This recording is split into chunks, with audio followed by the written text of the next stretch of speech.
Yellowstone supervolcano, how Norris Geyser activity forced scientists to take action. Callum Hoare Express UK reports. Yellowstone volcano scientists were forced to take drastic action after increased activity was recorded at the Norris Geyser, unearthed documents reveal. Well, we know that we've had a tremendous uptick in the Steamboat geyser since last March. It's been going off just about every week. And Steamboat Geyser is in the Norris Geyser Basin. And another geyser has also started activity there. That's the Ledge Geyser. It's called Ledge because it's at the side of a hill. And it makes a terrible noise whenever it goes off because it goes through a very tight opening, a very small aperture, and it has a very rumbling, whistling sound. So when you're standing pretty close to it, you have to scream at each other to hear each other speak. Now, it's a very noisy geyser. So you have Steamboat Geyser and Ledge Geyser. Now, the Yellowstone supervolcano, located below Yellowstone National Park in the western U.S., it's between the states of Wyoming, Montana, and Idaho, and it's constantly being monitored by the United States Geological Survey, USGS, because of its capability to inflict disaster worldwide, not just to the United States. We know that the Yellowstone Volcano Observatory was recently established in 2001. This was after a BBC documentary that came out late 2000 that brought the attention to the U.S. to the world to the Yellowstone supervolcano, and the U.S. government was motivated enough to open up the Yellowstone Volcano Observatory. And since then, they've had a lot of work to do because Yellowstone has over 60% of the world's geysers and over 10,000 hydrothermal spots.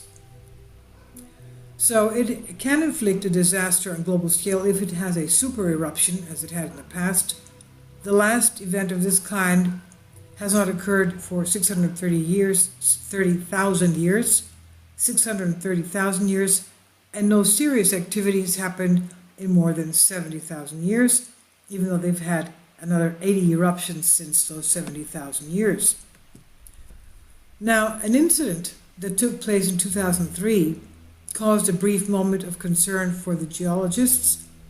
An increase of heat and steam emissions from the North Geyser Basin led USGS researchers to step up their efforts to monitor any changes there. A report from 2003 explained activity in the Norris Geyser Basin increased, and scientists logged higher ground temperatures and witnessed a greater number of geyser eruptions.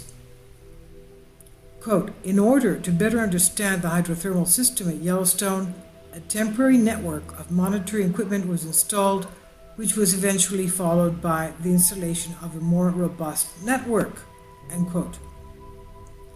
And they go on to explain 10 temperature sensors are located in various steam channels and thermal features within the Norris Geyser Basin.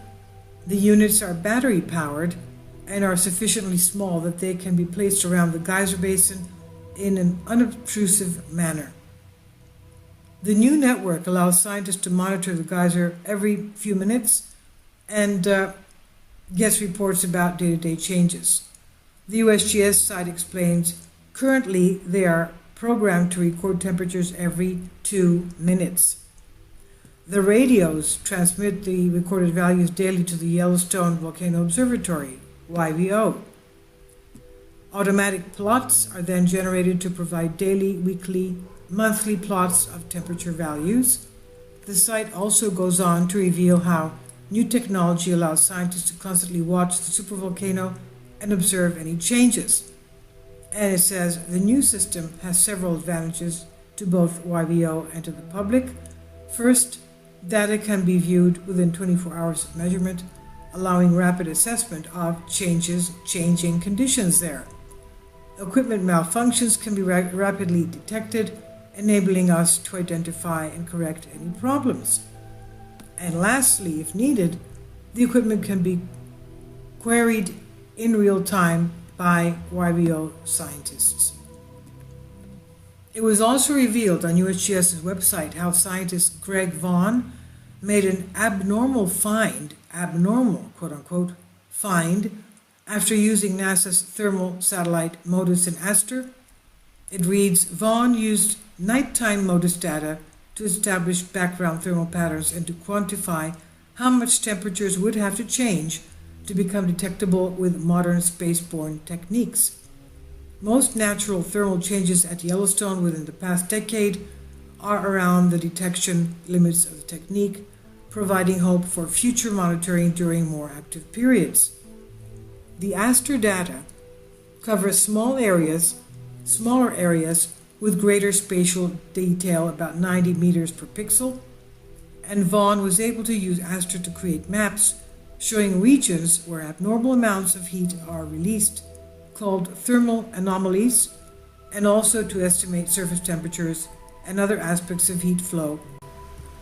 Now, as far as the recent earthquakes in Yellowstone supervolcano, Yellowstone monitoring, I'll leave a link below for you. It says here the monitoring instruments data at Yellowstone, 74 earthquakes. The latest one was today at a magnitude 0.6 at a depth of 7.6 miles. And before that, we had about 6 minutes before that was a 0.1 magnitude, 7.3 miles depth. And before that, at a 1.1 magnitude at a 1.2 mile depth. Now we know that if we're walking around that area, let's say around the Yellowstone Lake, well, the roof of the magma chamber is about 3 miles down below our feet. And we've had recent quakes inside the Yellowstone Lake itself, as you'll see from the map, about 1.9 quake, 1.1 magnitude quake, and a tremendous amount of earthquake swarm. Oh, what can I tell you? They're not big. They're about anywhere from 1.8 to 1.5. The coordinates are in the lake, around West Thumb Lake.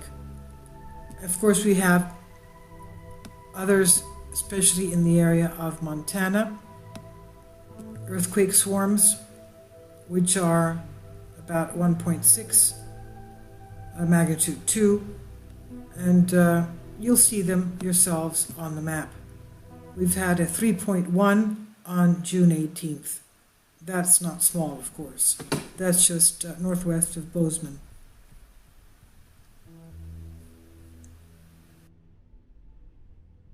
Now, unfortunately, the temperature monitors for Steamboat Geyser seem to be off again.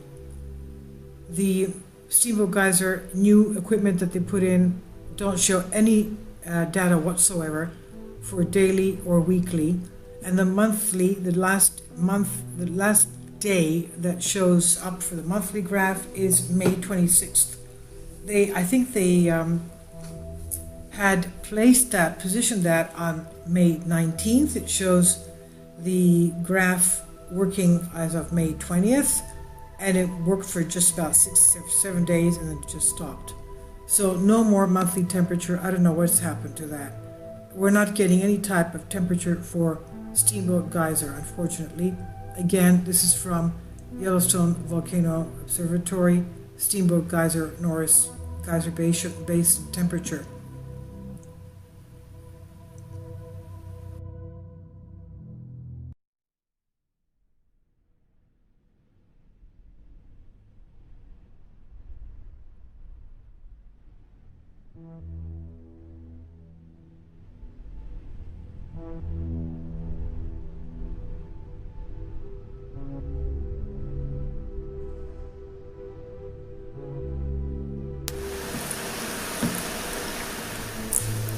If you'd like to join me on my Patreon account, you will hear content not covered by mainstream media.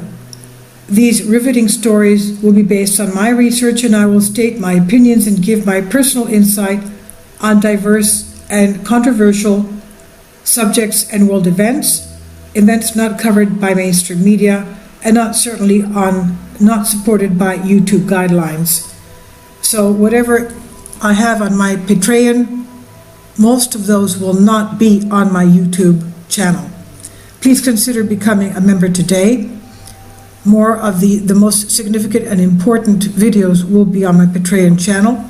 Your support helps me to continue my research and keeps this YouTube channel alive.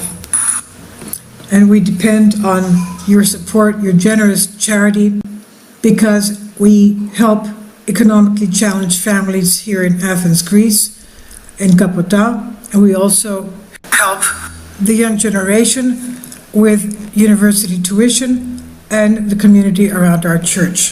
Thank you.